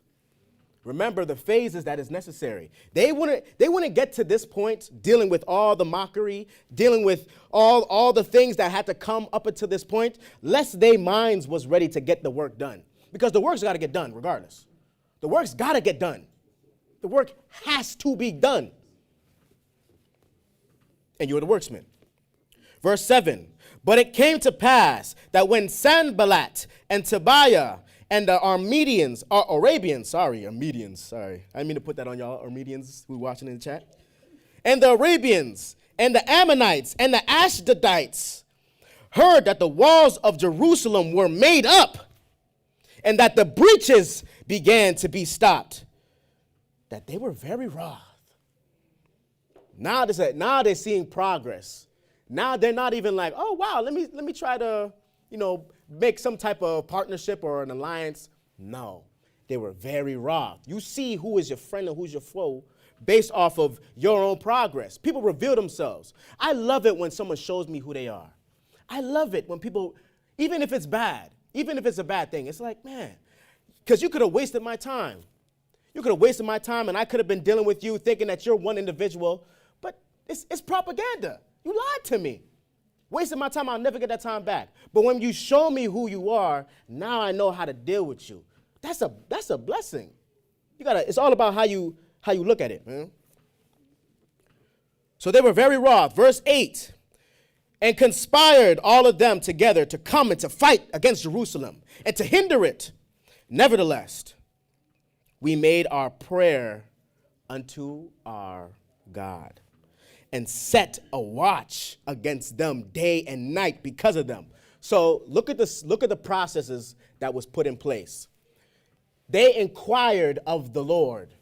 You didn't hear about, okay, they went to handle business. He went and got the sword, and he went and sent somebody go and do.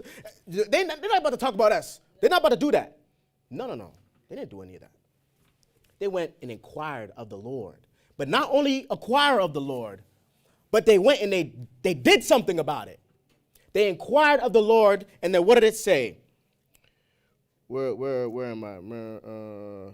Nevertheless, we made our prayer unto our God and set a watch against them day and night.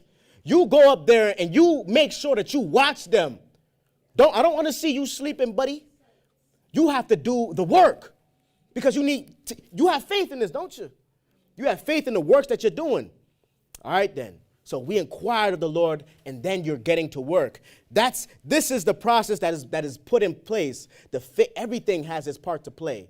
Everything has its reason within your life in a lot of these life challenges, right? It's not just to bring you down, like my elder Andrew said earlier.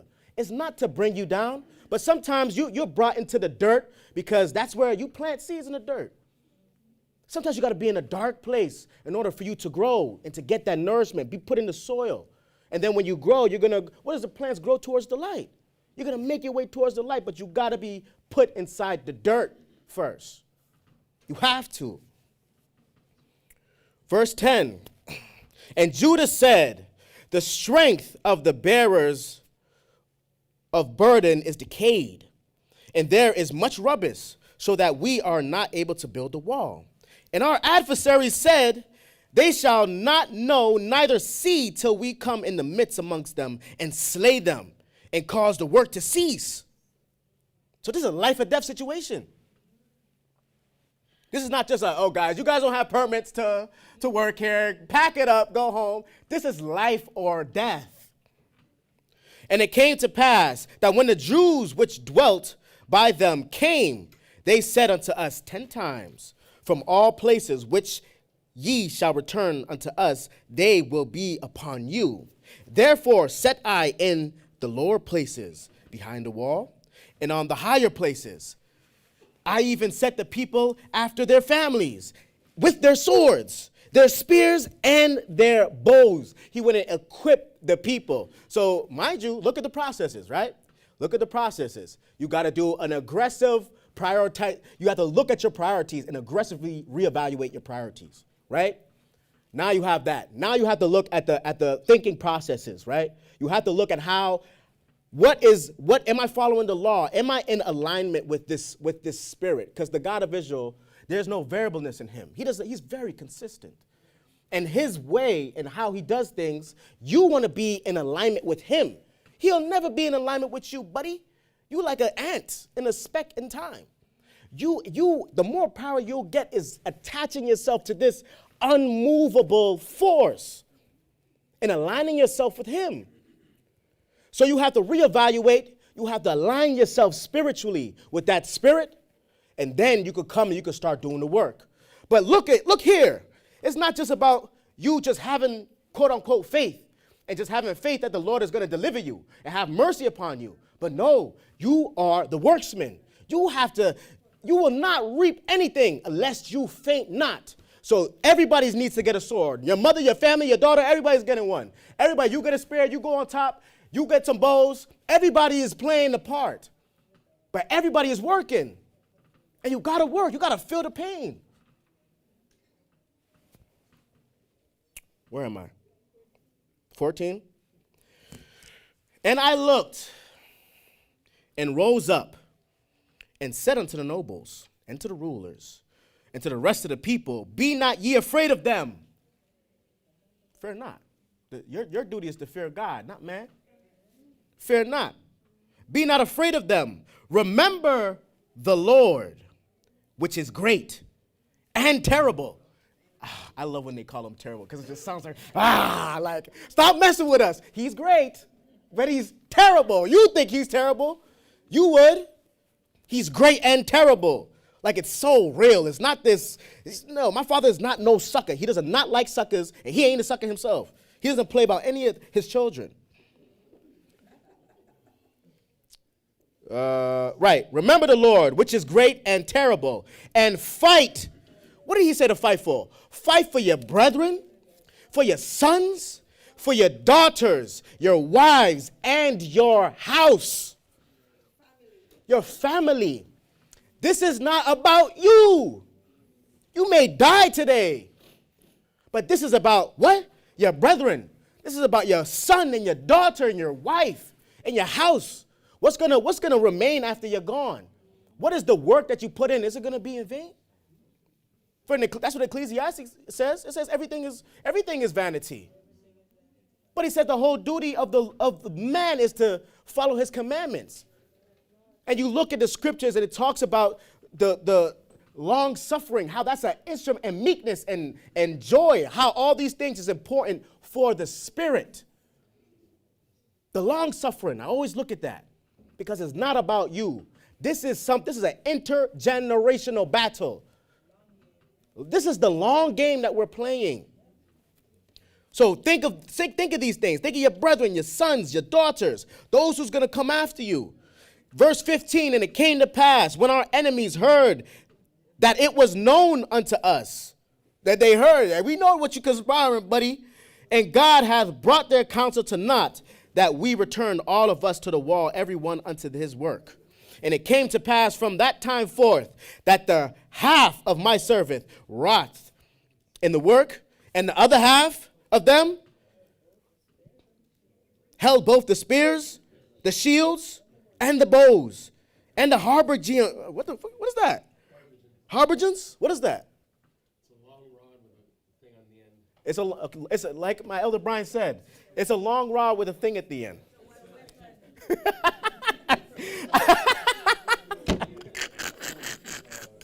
I mean, clearly, it's we listed all spears, swords, bows. I'm assuming it's some type of weaponry. I could hit you with the harbachatron. Don't make me pull out my harbachatron. And the rulers were behind all the house of Judah. Verse 17. They which built on the wall, and they that bear burdens with those that laded, every one with one of his hands, wrought in the work, and with the other hand held a weapon. So dual wielding, but one is a sword, another one's to get the work done. These guys are not complaining like, oh man, this is not practical, man. I need both of my hands. How am I supposed to hold the nail and do this? No, they had to adapt. They had to expand their capacity to do the work that needed to be done because they understand that it's not about me. It's not about me. You know, nowadays, everybody's always talking about mental health and how you have to mental health is important. All health is important. Whether it be your physical health, your oral health, your mental health. But you don't protect your mental health from the world. You strengthen your mental health through life, through living life. That's a better way for me to word it. You don't hide your mental health or protect your mental health from life. You strengthen mental health through life. That was on the spot.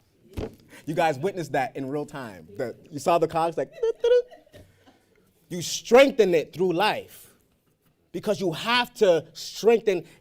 Life doesn't get easier. Look at what our forefathers had to go through. A tool in one hand and a sword in the next hand. But you read in the verse earlier, in verse 6, it said they had the mind to work. They understood their priorities and how important it was for them to do what needs to be done, regardless of the life challenges that was coming their way, every which way. Everyone around me is conspiring against me. But you need tunnel vision to do the work that needs to be done. It needs to be done. And it takes a weight off your shoulder when you understand, listen, this is not even about me. There's a life that's after this one. I'm just passing through. But this is about my son and his seed, because they're an extension of myself. Look at the God of Israel and how he treats his son. He gives everything unto his only begotten son, the Christ. Everything, all the glory, everything. Because he's an extension of himself. Like when you look at the children of Israel and our journey and our battles, our challenges, it's not in a vacuum. All the troubles that we go through in our lives we're not special, believe it or not. But you are special. Two things can be true. You are a peculiar treasure, but understand that this is a long game that we're playing, and everybody needs to play their part in order for the house to be built. There's preparation that is needed in order for the house to be built. Should I read the last verse? So neither I, this is letting you know how deep it was. So neither I, nor my brethren, nor my servants, nor the men of the guard which followed me, none of us put off our clothes, saying that everyone put them off for washing. They didn't even have time to wash their clothes. They didn't have time to wash their clothes. Tunnel vision. Understanding that when life challenges come, remember that life doesn't happen to you, but it happens for you. And everything, I love everything that pertaineth to the God of Abraham, the God of Isaac, and the God of Jacob. And the God of Israel, he puts his people through the fire to refine them like gold and like silver. And it's not to destroy them, for he always talks about a remnant. And he always talks about mercy and deliverance for those who keep his laws, his statutes and commandments, and does the work in his name. And with that, I say peace.